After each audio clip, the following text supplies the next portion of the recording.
enam hal ini mesti ada di dalam setiap gerak-gerik tutur kata sembahyang itu. Fal nazkur tafasilaha, kami akan menyebutkan, ujar pengarang ini, akan perinciannya. Apa-apa yang dimaksud dengan hadir hati, nah akan disebutkan secara rinci. Summa asbabaha, kemudian kami sebutkan sebab-sebabnya. Apa sebab hati bisa hadir, apa sebab seseorang itu bisa paham, apa sebab seseorang itu bisa takut. Summal ilaja biktisabiha, kemudian kami akan menyebutkan cara untuk mendapatkannya. Macam apa cara supaya bisa hadir hati itu, macam apa cara supaya bisa paham, akan dijelaskan.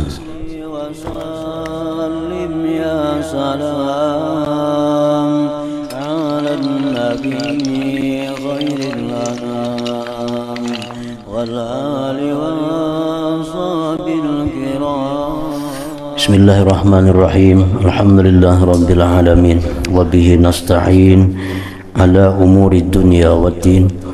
Wassalatu wassalam ala asyrafil anbiya wal mursalin sayyidina Muhammadin wa ala alihi wa sahbihi ajma'in. Qala al-musannif rahimahullah wa nafa'ana bi ulumih bayanul ma'anil batinah allati biha tatamayyazu hayatus salah. Ini keterangan makna-makna yang batin, yang dengan makna-makna batin itu terbidaklah hidupnya sembahyang daripada matinya sembahyang. Artinya sembahyang itu, salat itu apabila di dalamnya ada mengandung makna-makna yang batin ini, maka sembahyang itu menjadi hidup. Nah, apabila sembahyang itu di dalamnya tidak ada makna-makna yang batin, maka sembahyang itu adalah mati.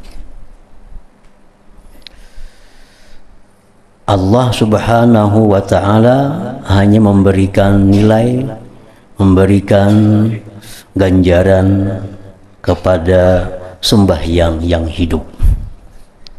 Allah tidak akan memberikan nilai, tidak akan memberikan pahala terhadap sembahyang yang mati itu. Nah, untuk dapat sembahyang itu hidup, maka perlu kita pelajari tentang apa-apa yang mesti dilakukan di dalam sembahyang itu untuk menghasilkan makna-makna yang batin tadi. Macam binatang, umpamanya ayam mati kada ada harganya. Kemana aja menjual ayam mati kada payu. Nah, ayam tuh berharga, ayam hidup. Nah, kawa disembelih, kawa dimakan. Nah, kalau sembahyang mati sama aja, Allah lebih lagi kada akan menghargai. Sembahyang yang punya harga, sembahyang yang bisa merubah karakter seseorang, ke sembahyang yang hidup. Orang yang dulunya kada penyabar, tetapi dengan sembahyang yang bagus dia menjadi orang yang penyabar. Orang yang dulunya serakah, dengan sembahyang yang hidup, maka dia akan menjadi orang yang qanaah. Jadi sembahyang yang hidup itulah yang bisa merubah watak, tabiat seseorang dari yang jahat kepada yang baik. Inna shalah tanha anil fahsya wal munkar. Sembahyang itu, firman Allah mengatakan bahwa bisa mencegah seseorang dari perbuatan jahat. Artinya orang yang sembahyang itu, pengaruh dari sembahyangnya terhadap dirinya bisa menghindarkannya dari perbuatan-perbuatan yang mungkar. Yajma'u tilkal ma'aniya ala kathratiha sittatu jumal.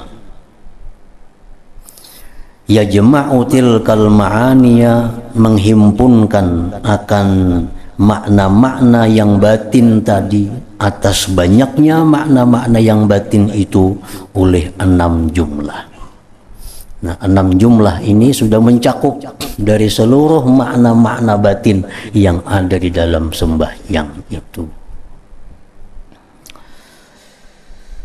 Pertama, hudurul qalbi, hadir hati.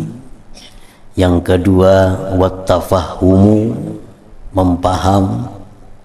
Yang ketiga, watta'zim, mengagungkan. Yang keempat, wal haibatu, takut. Warraja'u, yang kelima, mengharap. Yang keenam, wal haya, dan malu. Nah, jadi 6 hal ini mesti ada di dalam setiap gerak-gerik tutur kata sembahyang itu.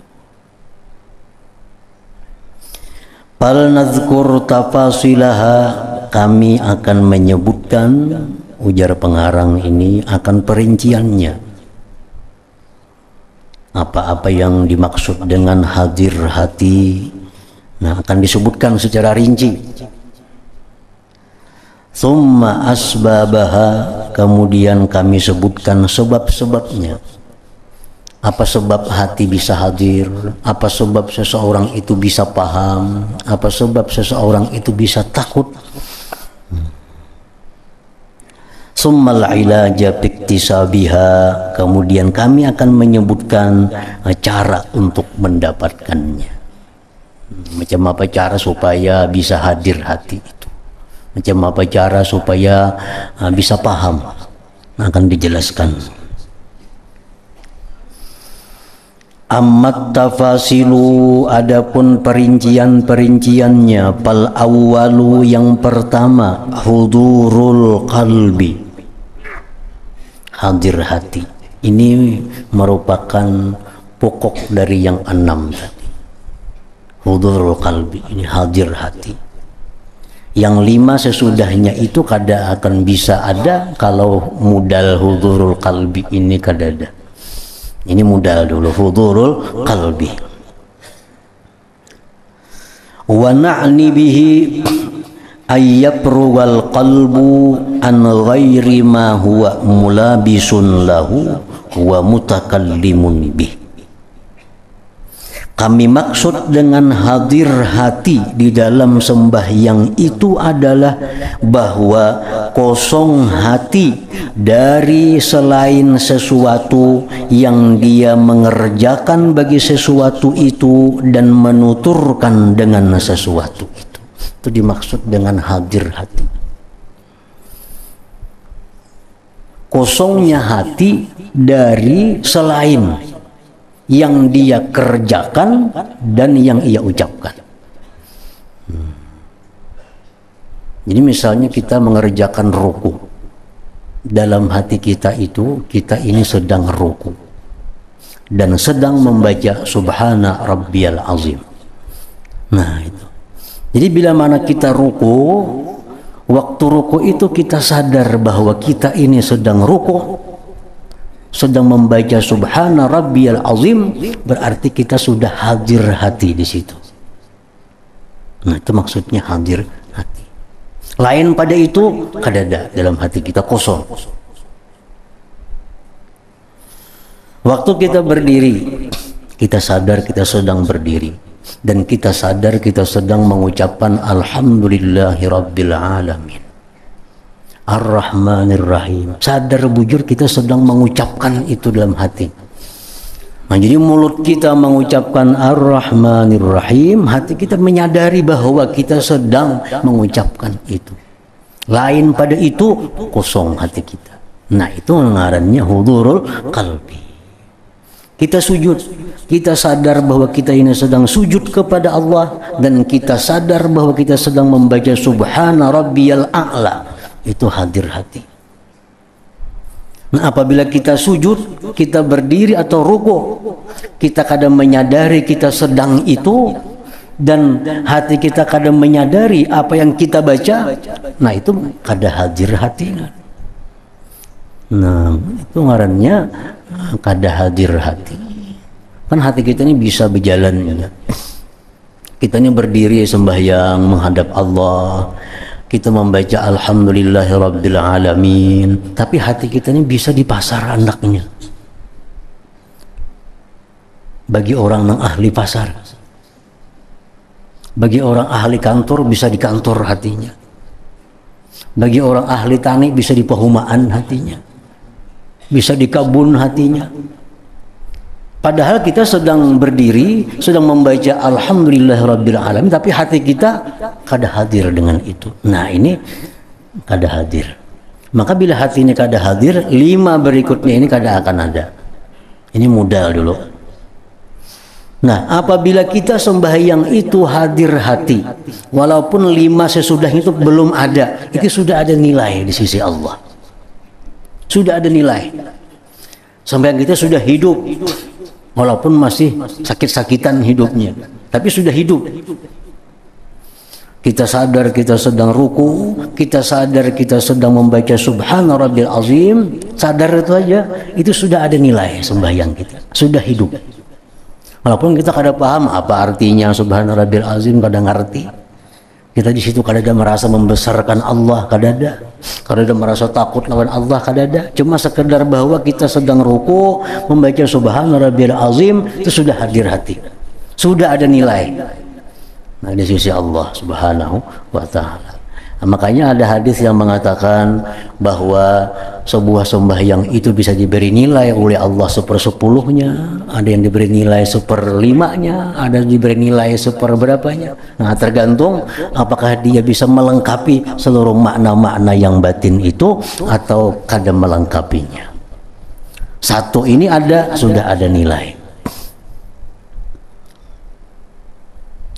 Fayakunul ilmu wa bil fi'li wal qawli makrunan bihima wa la yakunul fikru jailan bi ghairihima.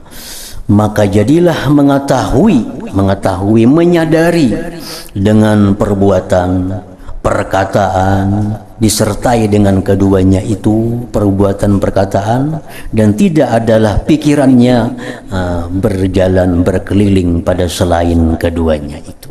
Nah itu yang disebut dengan hadir hati. Ini yang pertama diusahakan. Macam apa supaya hati itu hadir dulu. Kada usah mikirkan khusyuk dulu. Ini semacam kayak apa hati supaya hadir. Bila ruku, hati umpat ruku. Mulut kita membaca alhamdulillah, hati umpat membaca alhamdulillah. Kita sujud, hati umpat sujud. Nah itu sudah hadir hati. Ini ada orang sembahyang itu nang kada merasa, ini makmum. Allahu Akbar timbul salam, ini salam juga ini. Kada tahu surah apa yang tadi membaca kada tahu. Imam itu 5 rakaat sembahyang kada tahu juga.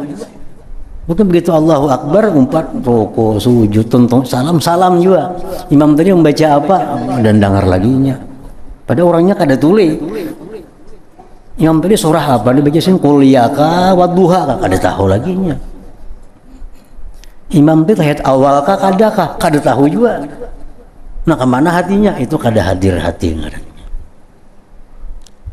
Dan ini dialami oleh seluruh manusia. Nah, dialami oleh seluruh manusia, baik orang yang sibuk atau pengangguran. Orang kada gawian itu bukan berarti sembahyangnya khusyuk, ada juga kemana-mana ke hatinya. Apa nang kada kawa hadirnya orang sibuk aja kada. Orang yang pengangguran pun kada bisa juga hadir hati kalau kada diusahakannya, dilatihnya untuk demikian. Pedagang kada, pegawai kada, petani kada, makan guring di rumah, sembahyang jakar tentu juga kawa hadir hati kalau kada dilatihnya, dipelajarinya.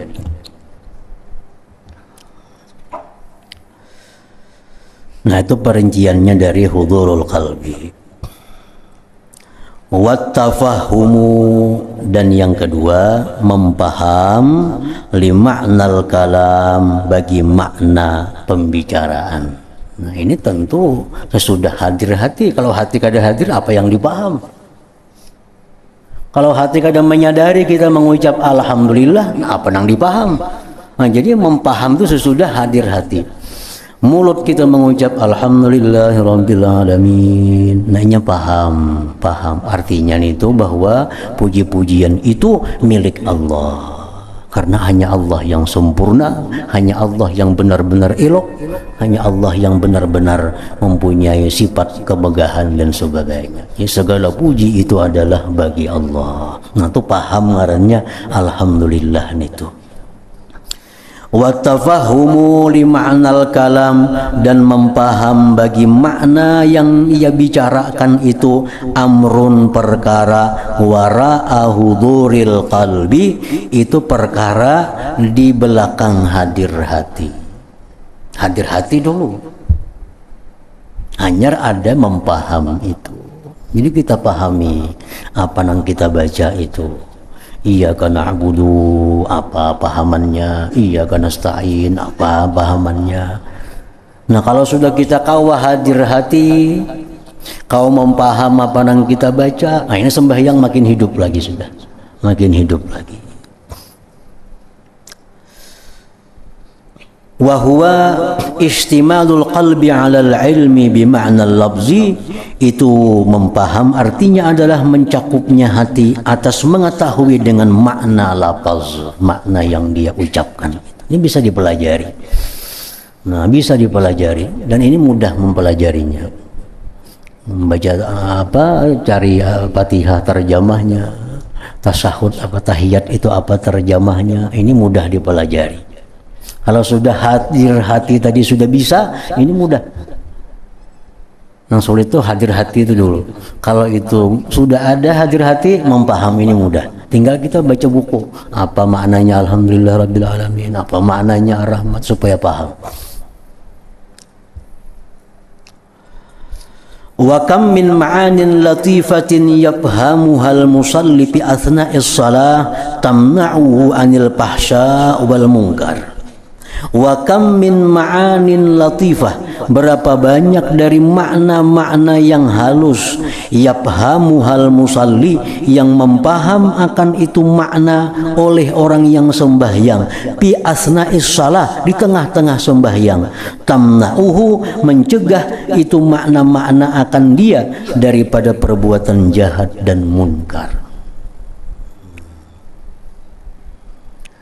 Jadi orang ini hendak berbuat jahat, hendak berbuat kemunkaran, lalunya sembahyang. Tapi sembahyangnya ini hadir hatinya dan paham apa yang dibacanya. Nah, itu bisa makna yang dia baca itu membatalkan dia untuk melanjutkan niat munkarnya. Ini hendak berbuat aniaya kepada orang. Berbuat aniaya kepada orang. Lalu sembahyang. Dalam sembahyang dibacanya Quran, kan ada Quran ayat-ayat sembahyang. Nah, dibacanya ayat ala la'natullah 'alal zalimin, laknat Allah atas orang zalim. Maka seorang ini menganiaya orang nih. Nah, itu bisa mundur daripada menganiaya orang karena dia paham apa yang dia baca di dalam sembahyang itu.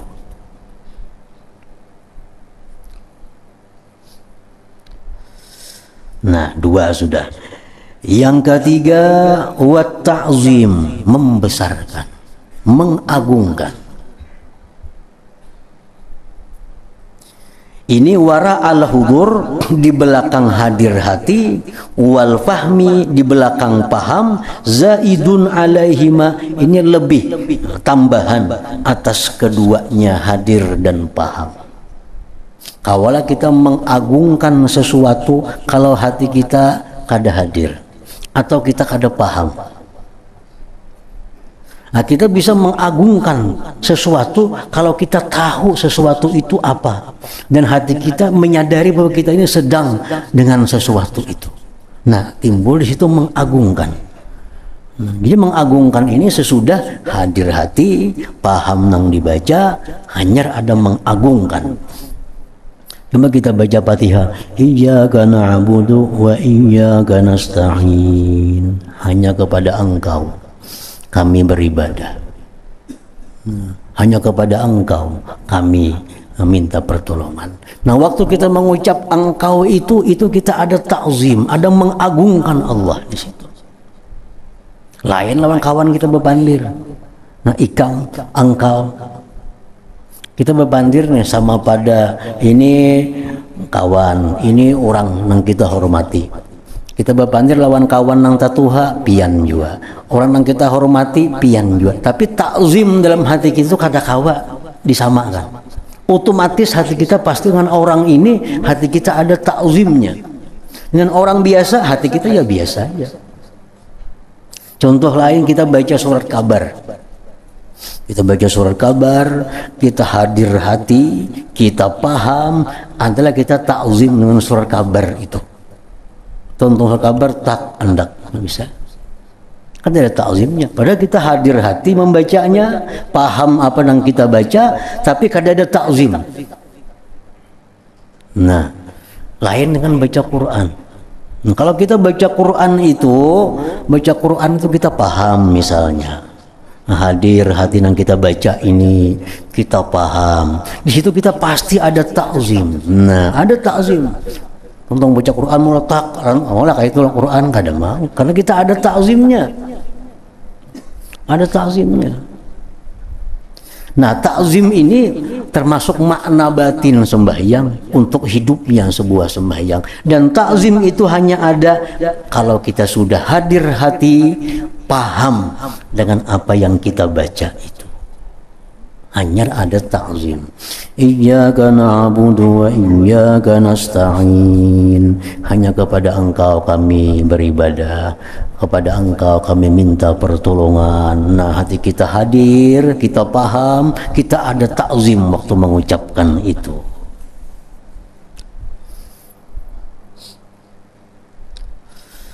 Wal haibatu, yang keempat haibah, zaidatun ala ta'zim, takut. Takut itu lebih atas sekedar mengagungkan.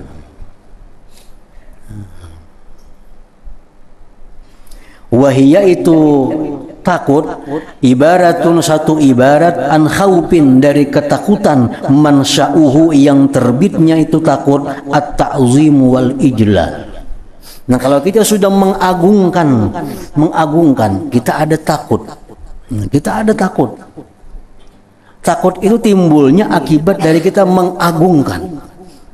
Nah, kita mengagungkan Allah karena kita tahu Allah punya sifat kebesaran. Lalu kita ada takut terhadap Allah. Nah, ada takut kepada Allah. Nah, jadi kalau kada ada takzim, kada ada takut. Orang yang kada kita agungkan, apa kita takuti? Kita takut kepada orang yang kita agungkan itu. Nah, kita mengagungkan Allah, dari pengagungan itu kita timbul ada takut dengan Allah.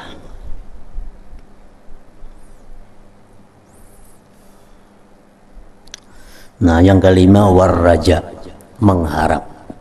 Dalam sembahyang itu pasti ada mengharap. At-tama, ingin bimasubatihi ta'ala, dengan balasan dari Allah. Wa yuqabiluhul khawf, melawani akan itu raja oleh takut, min iqabihi ta'ala, daripada siksaan Allah ta'ala, bitaksirihi, dengan ketaksirannya. Jadi di dalam Fatihah itu kayaknya dijelaskan oleh pengarang lebih lanjut, ada kalimat-kalimat di mana yang menimbulkan takut kita kepada Allah. Dalam Fatihah itu ada kalimat-kalimat yang mestinya kita mengharapkan rahmat Allah.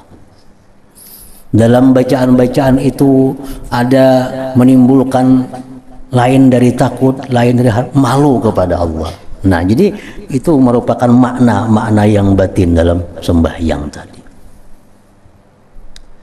Wal haya'u, sedangkan malu, istisyaru taksirihi, merasa kekurangannya, wa tawahhumi dzambin, merasa taksirnya dia, dan wa tawahhumu dzambin, dan menyangka berdosa kepada Allah. Nah, daripada kita menyangka ada kekurangan kita kepada Allah dan kita menyangka bahwa kita ini ada kesalahan dengan Allah, di situ akan menimbulkan perasaan malu kepada Allah. Nah, kita berapa kali sehari mendustai Allah, Nah, tentu kita malu kepada Allah. Dalam sembahyang kita mengikrarkan diri di hadapan Allah. Inna salati, bahwa sembahyangku, wa nusuki, ibadah-ibadah, wa mahyaya, hidupku ini, wa mati, matiku, lillah, untuk Allah. Nah, itu ikrar, pengakuan kita. Nah, kita mengucapkan itu sebenarnya ada perasaan haya, malu kita kepada Allah. Kenapa? Karena bujur. Cuma karena kita disuruh membaca itu, ya dibaca. Padahal kada bujur nih. Kita mengaku bahwa sembahyangku, ibadah-ibadahku, hidupku, matiku untuk Allah. Bujuran kada itu. Kita sembahyang banyak ada ikhlas, ibadah lain banyak ada ikhlas, hidup banyak untuk kesenangan diri, mati dalam keadaan kadang-kadang membela agama Allah. Nah, jadi itu di saat itulah kita mesti menimbulkan ada perasaan malu kepada Allah. Nah, jadi itu ada tempat-tempatnya di mana kita mesti takut kepada Allah, di mana kita mesti mengharapkan Allah, di mana kita mesti malu kepada Allah. Itu makna-makna sembahyang. Nah, itu akan ada sudah kita paham tadi yang kita baca itu. Nah, jadi ini hanya penjelasan perincian tentang 6 perkara yang dengan 6 perkara itu hidupnya sebuah sembahyang. Modalnya adalah kehadiran hati dengan apa yang dikerjakan dan diucapkan. Yang kedua, paham bagi makna kalimat yang diucapkan. Ya, yang ketiga, mengagungkan Allah.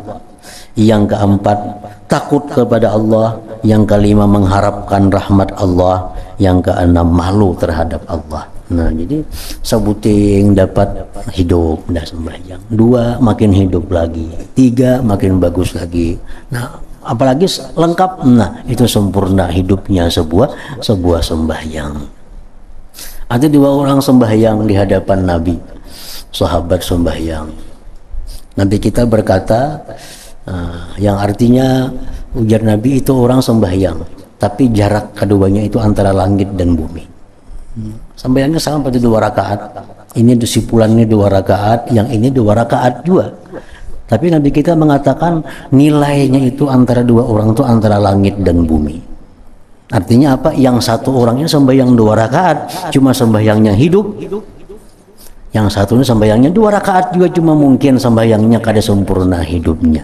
Nah, jadi dengan 6 perkara itu kita kuasai, dan itu perlu ilmu pengetahuan, latihan lagi untuk bisa melakukan hal-hal yang 6 tadi.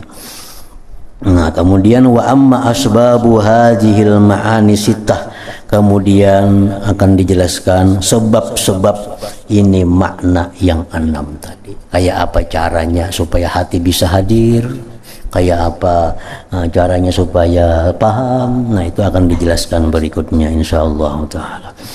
Ya hadratin Nabi sallallahu alaihi wasallam, al-Fatihah. A'udzubillahi minasyaitonir rajim. Bismillahirrahmanirrahim. Iyyaka na'budu wa iyyaka nasta'in. Ihdinas siratal mustaqim, siratal ladzina Asyhadu an la ilaha illallah wahdahu la syarika lah. أشهد أن سيدنا محمدا عبده ورسوله. لا إله إلا الله نستغفر الله. لا إله إلا الله نستغفر الله. لا إله إلا الله نستغفر الله. لا إله إلا الله ونتوب إلى الله. لا إله إلا الله محمد رسول الله صلى الله عليه وسلم. فيا أيها الرجل منه شفاعة صلوا عليه وسلموا تسليما. اللهم صل وسلم عليه.